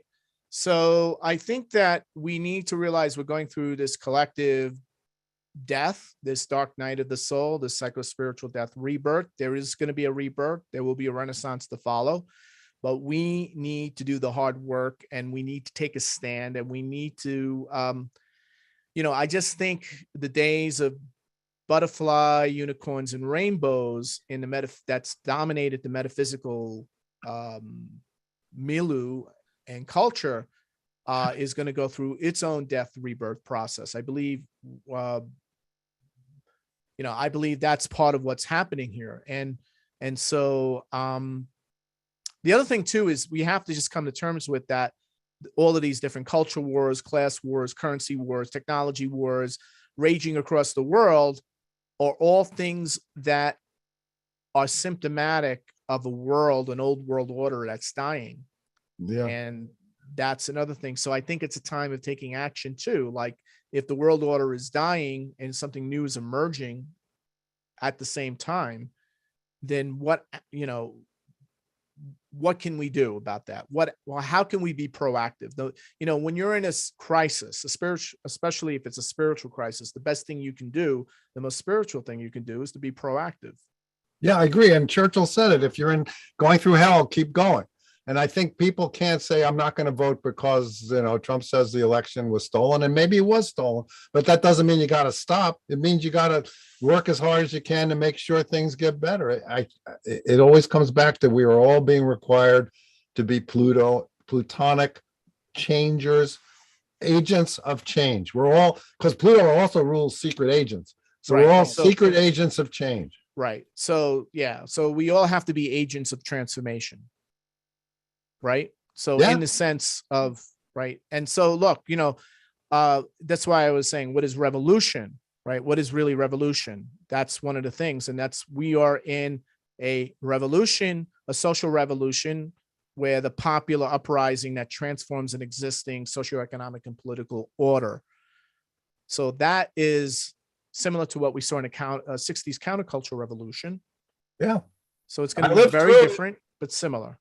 I lived through it, and it's not the kind of thing where you know exactly what's going on, but then again, what is? But look at that Pluto-Uranus conjunction. Exact, right? In opposition to Saturn, right? Yeah. So, all right, stick it to the man. Remember that? Don't trust anyone over 30. I would never trust anyone over 30. All those sayings, right? You could see that youth defiance, right? Going on here with intensity. And so we're going to see it. It's going to be different. but it's going to be a dramatic shift. And I think, when people, what can you do about it? People just need to come to terms with that. Well, I think so too. And Amy and I have done over 50 books. And if I had to sum them up, it's street smart spirituality. And I think that's what Pluto wants, is street smart spirituality. Yes, keep your head, aim high, but don't keep your head so high you don't see the shit in front of you that you're going to walk in if you're not careful. You can't trust. You have to verify stuff. I just think we all are required to be heroes now. Right. I'm gonna just finish up here with let's just do some Q&A. There's people with a few good questions here, and it has very much to do with what can you do. Shoot. Right. So Heather's asking, are there any banks or credit unions that are safe to keep your money in? Well, I would certainly veer towards credit unions, but do a lot of research on them because, right? Yeah, a lot of them are exposed to derivatives, and it used to be different. But I myself have been looking for this. It's very hard. I haven't found the right one yet. So again, this is not pure financial advice. Only a certified Wall Street financial advisor can only advise you on what's best. But in terms of our opinions, right, we would say entertainment purposes only. Entertainment purposes only. Credit unions are probably safer, relatively speaking, because they're not doing risky trading. They're not taking your money and trading it in the derivatives market.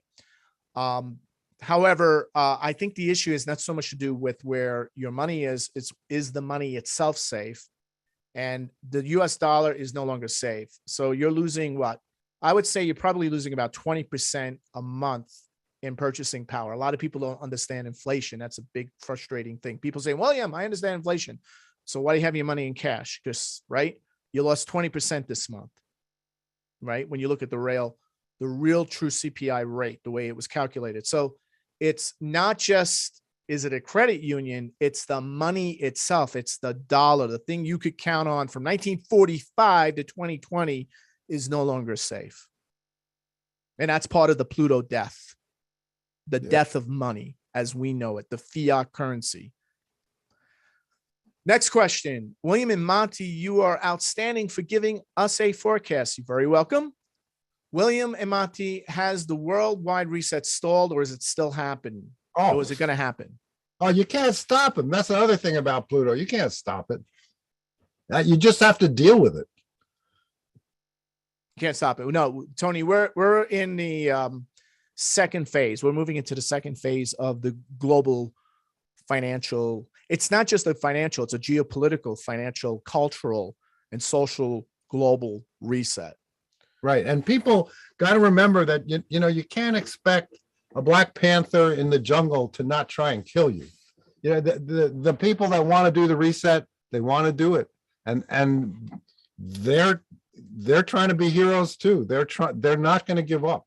They're not going to give up. The ones that think of us as useless eaters, they're not going to give up. Right. And the other thing too, Renee's bringing up about the old world order, particularly in Britain with the royal family. And you could see Pluto in the very late degrees of Capricorn would indicate an end to a dynasty. Yeah. Right. So the end of royalty or the end of a dynasty of a particular royal family. So we may see that this is the last hurrah for Queen Elizabeth, and we're going to see a big transition of power take place between now and the time Pluto moves into Aquarius, which is I think 20, right? Yeah, and she has COVID. It was announced, but I don't think it's gonna. Right. But it's just a sign that this is right. It is, but it's also. And here's an example of astrology, the spectrum. It's also highlighting someone who's an example to us all. This woman is. Talk about hold the line. I mean, she's holding the dynasty line. She's a very tough person. When you think that she used to take advice from Winston Churchill, for God's sakes. Right. Yeah. I mean, she's a heroine. There are a lot of examples of what, we're trying to do our little thing here, but there's a lot of wonderful people out there doing their thing too. There is a lot of people saying, oh no, there's nothing to see here. And that is very annoying. but we're Yeah, doing. I mean, yeah. So look, there's no doubt so look, there's no doubt about it. I believe that Charles will probably succeed her, but it's going to be a very it's not going to be a graceful transition. No, well, Pluto is not graceful when you No, think. I'm just saying because right of what's happening, and the fact that what's also happening in Europe. I mean, certainly the UK is going to be pulled into this crisis that's brewing, and that will continue all the way into the second half of this year. So somebody asked, what does Europe black box look like for the year ahead? I covered that in my I cover that in the GTA Global Transformation Astrology membership. I go into all the black boxes, Trey. So if you're not a member, you may want to consider joining. I heartily recommend people join Williams things because they're worth the money and you make money on them. Right. Of course, he's not a financial advisor. Right. Only financial advisors know best.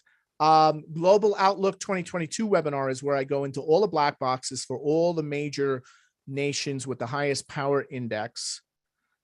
So you may want to consider purchasing the Global 2022 webinar or join the GTA group or do both so you can stay in the know and get the strategies and take action. Let's see, maybe a couple more and we'll finish up here. Do you believe the social credit system is inevitable along with the new financial order? Absolutely. They're going to try. Let's put it that way. I'm not sure it's inevitable. But it's Phoebe. I'm sorry, it's Phoebe. So Phoebe, I think absolutely the CBDCs, when they deployed like FedCoin, they will be totally programmable and they will be tied into an algorithm, a social credit system, and your financial credit system, and a behavior credit system based on your activity on the internet. Everything that you do on your phone, everything, all your emails is all being monitored, put into a prism. It's called a PRISM, PRISM profile. And the algorithm based on all of that will determine how much you get, what your credit rating will be, and what your interest rate will be, right? And what you can spend it on and where you can spend it. So that's all coming to data near you by the Federal Reserve. I hope that doesn't happen because if it does, it'll, I'm, like I said, I'm 72. It'll make dying a lot easier because I won't want. I don't want to live in a world that does. Well, there's only one defense. There's only one defense to all of this, and it's Bitcoin. They are more scared than Bitcoin. The United States government's more scared of Bitcoin than Russia or in China combined because it can disrupt the entire political and economic and financial world order. Bitcoin is equivalent to LSD in terms of the role LSD played in a 60s counterculture revolution. Well, I never took it. But I'm sure it did play a role because a lot of people. It took a big, massive role, right? I mean, right. Even NASA scientists were taking it. Everybody was taking it. So it galvanized and fueled that counterculture revolution. And Bitcoin is the equivalent to the global revolution. And that is the only defense. That is the only defense. And what they need to do, folks, is they got to make sure that Bitcoin doesn't reach critical mass where it has 1 billion wallets. In other words, 1 billion people have a Bitcoin wallet with a certain, with Bitcoin in it, any amount of Bitcoin, not right. So once it hits that 1 billion, then it's game over for the CBDCs and all this type of global control they want to impose financially onto all of us. And the projections right now is we're going to hit 1 billion Bitcoin users worldwide by December of 2022. Wow. All right. Wow. So they must be scrambling. They are scrambling. Ukraine is maybe like third on their list. Yeah. Okay. Another question. What other things will be safe to invest other than Bitcoin? My partner's only wanted to put a small amount of Bitcoin. Your partner really needs to learn about Bitcoin, cryptocurrencies, right? Your partner does not know, right, what we know. And look, Jennifer, I got into Bitcoin because of astrology. I looked at the chart of Bitcoin back in 2010 when I got into it, and it said I'm going to start substantially increasing my putting money into it, investing into it, learning about it, and Bitcoin has outperformed every hedge fund, every stock, every bond, every sovereign wealth instrument, everything continuously, unfailingly for 12 years. So what does your partner know that nobody else on the planet knows in terms of what can outperform Bitcoin consistently?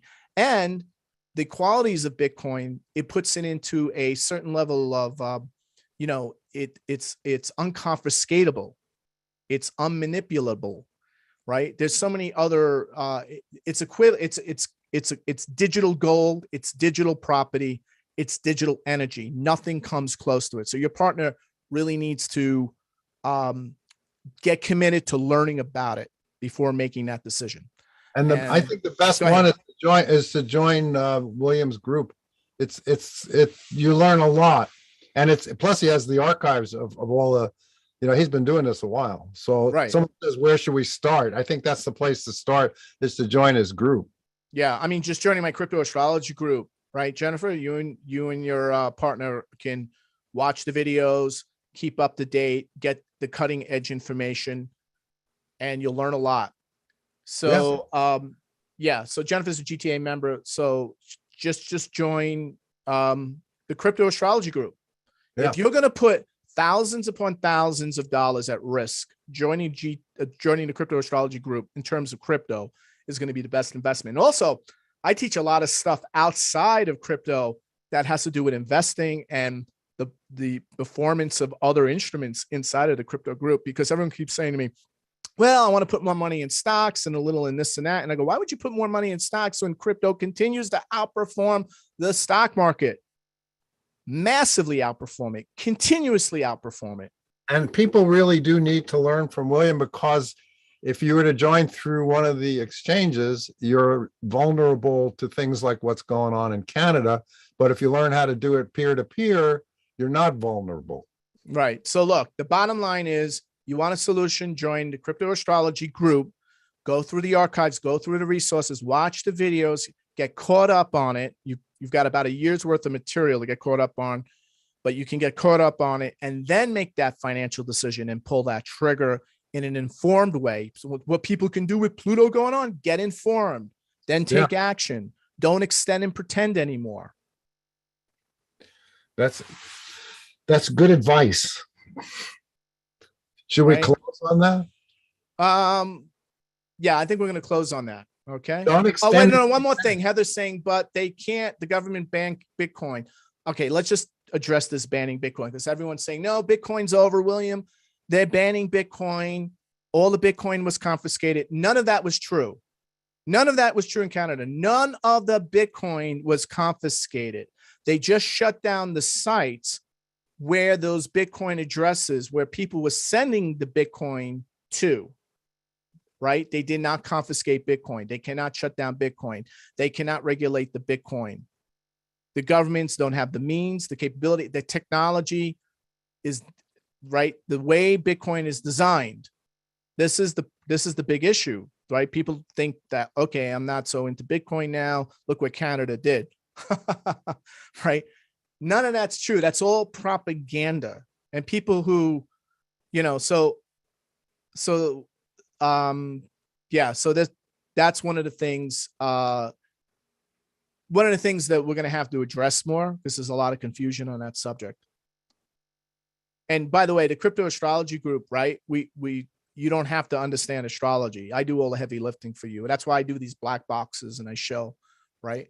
So, Monte, you have anything to say about the Bitcoin thing in terms of what's happening? I defer to you. You know more about it than I'll ever know about it. Yeah, I'm just saying that there's all these astrologers, these uninformed, right, astrologers saying, see, William, right, they sent Bitcoin and Trudeau shut it down in minutes.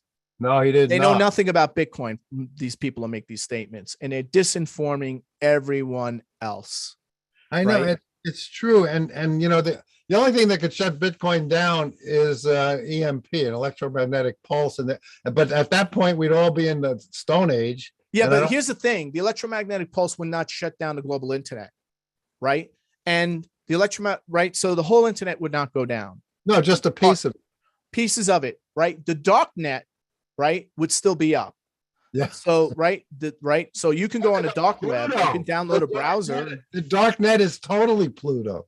Right. That's totally Pluto. So 80%, no, it's actually 90% of the internet is the dark web.